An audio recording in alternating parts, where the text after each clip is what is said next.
Захват российской военной техники, контроль утрачен, Z-блогеры требуют ответов командования. Угрозы нет, Путин вышел с заявлением. Первая публичная реакция на Туапсе и ответ на вопрос, где ПВО РФ. Документы Генштаба России в руках украинцев. Москва готовит наступление. Обвинение Вашингтона. Преемник Орбана вызывает Зеленского на разговор. Битва за права и язык в Украине. Голод в рядах ВСУ. Громкий скандал набирает обороты. Куда делось продовольствие? Кто заявляет о лжи и провокации? Украинская армия обратилась к Путину. Заявлены цели. Киев не скрывает своих намерений. Путин экстренно направил спецборд. Чрезвычайная ситуация объявлена. Массовый отказ американцев от гражданства и обвинение Банковой в неблагодарности. Кто выставил счет? Об этом и не только, досмотрите.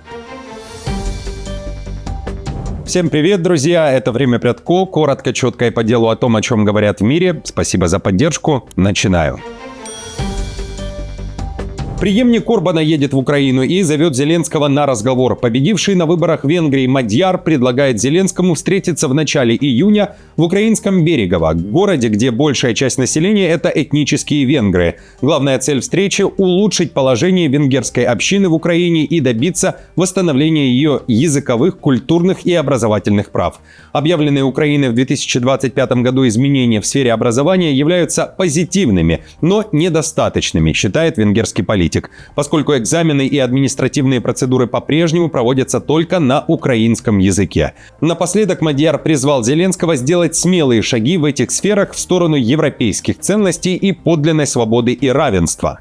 Пришло время, чтобы Украина отменила ограничения прав, действующие более 10 лет, и чтобы закарпатские венгры получили обратно все свои культурные, языковые, административные и образовательные права, а также снова стали равноправными и уважаемыми гражданами Украины. Это также помогло бы тому, чтобы после окончания войны как можно больше закарпатских венгров могли вернуться на свою родину.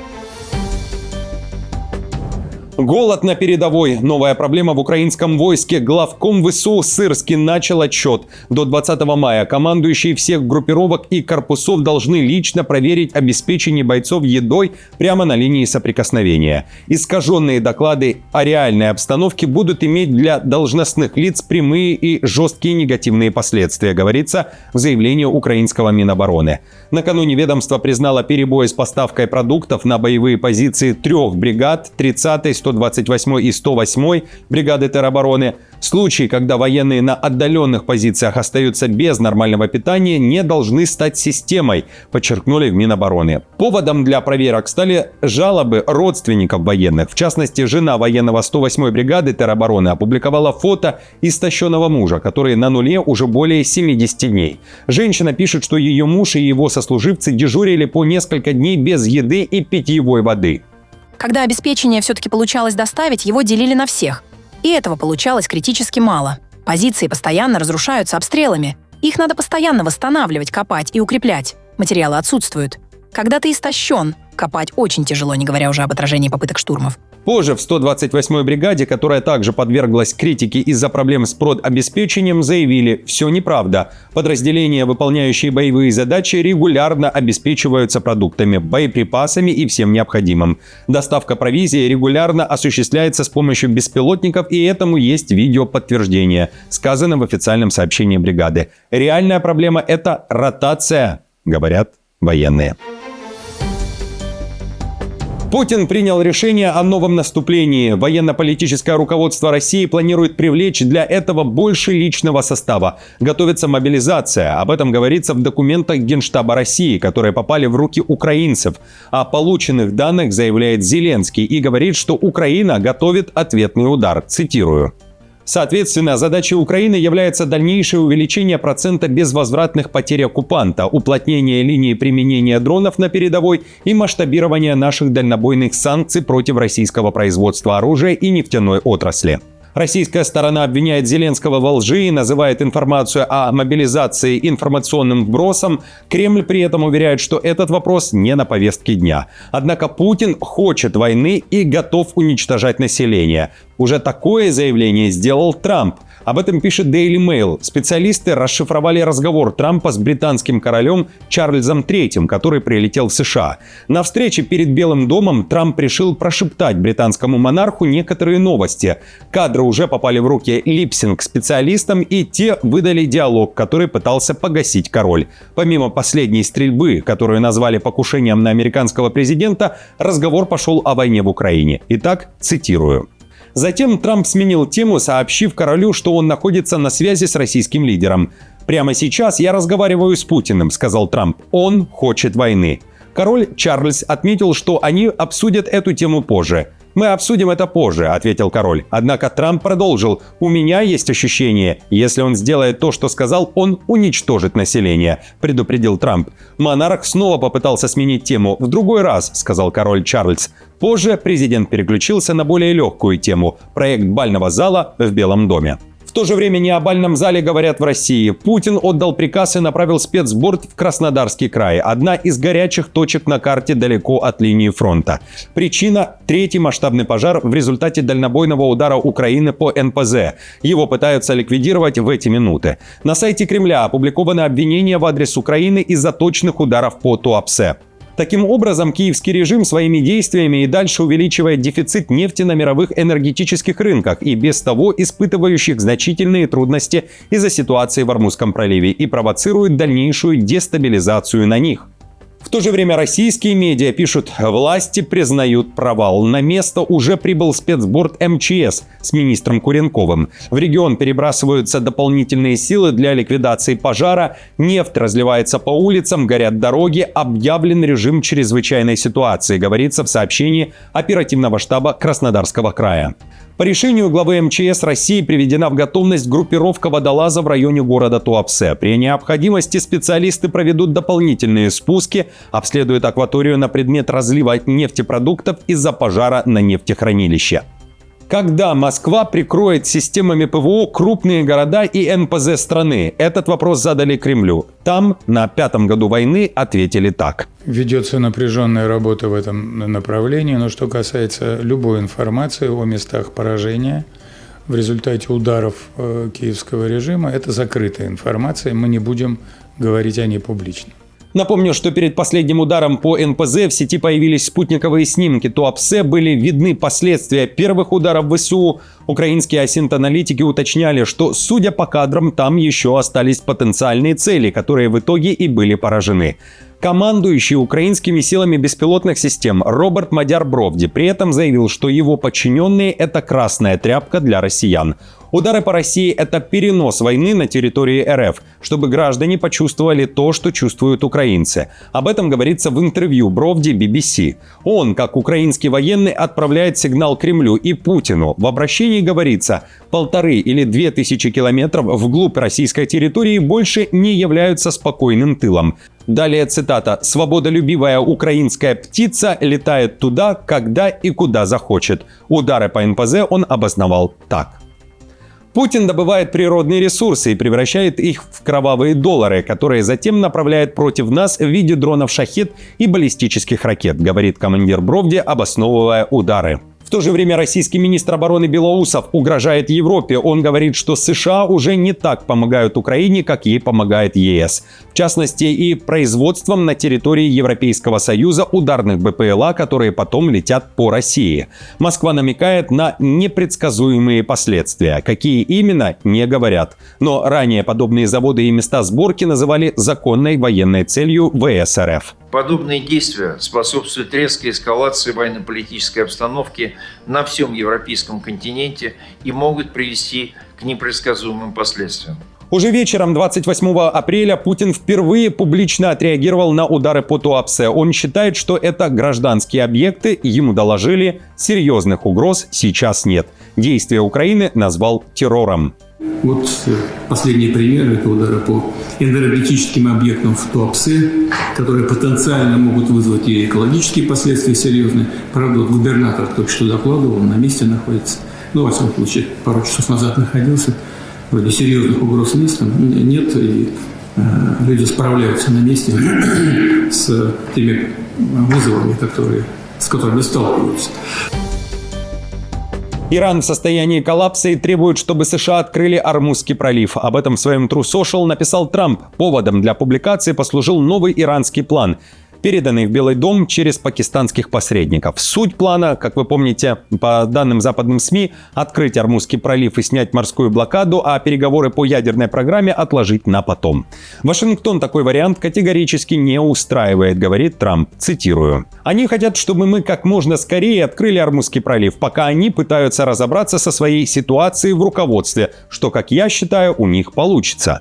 Война и еще не окончена, заявляют тем временем в Иране. Сейчас страна, по словам представителя иранской армии Мохаммада Акраминии, наращивает боевую мощь и готовится к возможной новой эскалации с Израилем и США.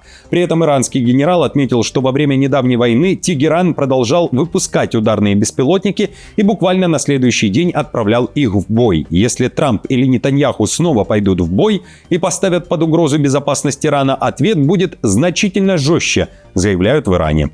Что касается текущей ситуации, мы не считаем войну завершенной. С того дня, как боевые действия прекратились и фактически на поле боя наступило прекращение огня или затишье, поскольку у нас нет доверия к Соединенным Штатам и нашим врагам, мы продолжаем действовать так же, как во время войны, прилагая серьезные усилия для обновления нашего списка целей. Противостояние США и Ирана стремительно превращается в новую холодную войну. По данным Axios, в американских элитах растет тревога, что Вашингтон может надолго завязнуть в изматывающем, замороженном противостоянии, без полноценного мира, но и без победоносной войны. На фоне этого тупика риск нового военного взрыва остается постоянно высоким, а рост мировых цен на энергоносители, по оценкам источников, становится практически неизбежным на ближайшие месяцы. Для Трампа затяжная конфронтация, говорится в материале, крайне опасный сценарий. В таком случае через полгода президентская партия рискует потерять большинство во время выборов в Конгресс. Побег от Трампа. Тысячи американцев по всему миру отказываются от своего гражданства. О негативной для США тенденции пишет Guardian. В 2000-х годах, пишет издание, от американского гражданства ежегодно отказывалось сотни людей. После 2014 года уже тысячи. В этом году ожидается новый рекорд. Причем граждан США не пугают даже финансовые затраты. С услугами адвокатов эта процедура обходится в 7-10 тысяч долларов. Причины отказа у всех разные, от политического разочарования до бытовых ограничений, связанных с американской системой налогообложения, которая действует даже за пределами страны. Многие нарекают именно на политику Трампа. «Я не хочу быть гражданином диктатуры», сказал в комментарии Guardian один из отказников. Американцы давно шутят о том, что за границей выдают себя за канадцев из-за неловкости за страну, которую считают высокомерной или исключительной. Но последние события в США, политическая атмосфера, внутренние расколы и внешняя политика приобрели совершенно иной масштаб. Переломный момент, удар по нефтяному картелю, передел рынка и даже триумф Трампа. Так мировая пресса и аналитики реагируют на громкую новость последних суток. Это выход ключевого игрока Объединенных Арабских Эмиратов из ОПЕК, организации стран-экспортеров нефти. Такой шаг называют ударом по всей системе контроля за нефтью в мире. Решение принято на фоне энергетического кризиса и напряженности из-за войны с Ираном. Страна была одним из ключевых участников, поэтому ее уход ослабляет влияние картеля на рынок. Параллельно это показывает нарастающий конфликт с Саудовской Аравией, которая фактически руководит ОПЕК, пишет Рейтер.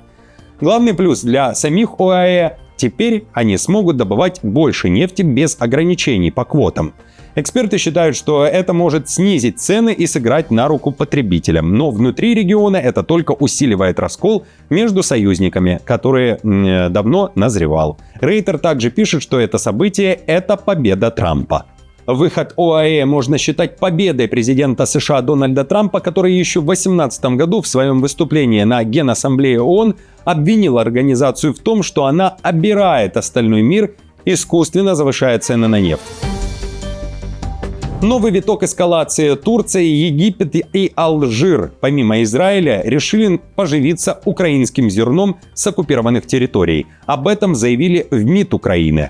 О том, что география поставок сельхозпродукции с территорий неподконтрольных Киеву гораздо шире и не ограничивается Израилем, прозвучало накануне. Спикер украинского МИДа Тихий уверяет, что сейчас по маршрутам продолжают идти новые партии зерна. Одно судно направляется в Египет, другое в Алжир, и, по словам представителя МИД, речь фактически идет о теневом зерновом флоте России, который, как и нефтяная теневая логистика, используется для финансирования войны. Цитирую. Владельцы компаний и капитаны, все причастные к этим судам, которые вовлечены в торговлю краденым зерном, должны быть под санкциями. Поэтому вы увидите больше действий в этом направлении, и не только тех, что касаются Израиля. В то же время Израиль возмущен заявлениями, а настоящий взрыв произошел после того, как Зеленский накануне намекнул, что будут введены санкции, в том числе против израильских компаний. В Кнессете назвали Киев неблагодарным, напомнив, как Израиль помогал Украине в начале войны. Мы создавали госпитали, отправляли боеприпасы, каски, системы раннего предупреждения и многое другое. И вот сегодня Украина угрожает ввести санкции против Израиля. Это и есть неблагодарность в чистом виде. Город попал в окружение боевиков. Сепаратисты Туареги заявляют о взятии в осаду столицы Мали Бамако. Блокпосты и засады на основных дорогах, ведущих в центр страны, перехват грузовиков с продовольствием, топливом и товарами. По заявлениям джихадистов, которые сейчас воюют в том числе с африканским корпусом, то есть с российскими военными подконтрольными Минобороны РФ, на трассах уже работают снайперы. Теперь повстанцы заявляют о продвижении вперед. Америка на этом фоне опубликовала обращение к своим гражданам, находящимся в стране. Цитирую. Посольство США в Бамако осведомлено о сообщениях о возможных передвижениях террористов в пределах города, включая информацию о принудительном закрытии школ. Гражданам США рекомендуется укрыться на месте и избегать любых необязательных поездок. Напомню, что боевики несколько дней назад вынудили российских военных покинуть определенные позиции, теперь же они публикуют кадры захвата военной техники. На этот раз это один из вертолетов России, Ми-24, который 4 года назад был поставлен малийской армией для борьбы с терроризмом и экстремизмом. До этого в руки повстанцев перешла другая техника, в частности российский бронеавтомобиль «Чекан», разработанный Санкт-Петербургским предприятием АВД. Российские Z-военкоры задают вопрос российскому африканскому корпусу, что мешало сжечь технику при отходе с позиций. Отмечу, что Кремль накануне также отреагировал на события в Мали. Песков не стал комментировать военных вопросов, но ответил о мире в Мали. Цитата. «Важно, чтобы как можно скорее все вернулось в мирное, стабильное русло». Друзья, на этом все. Спасибо вам большое за поддержку. Как всегда, напомню, мне будет приятно за каждый ваш лайк, комментарий. И, пожалуйста, сделайте репост этого видео. И до встречи уже завтра.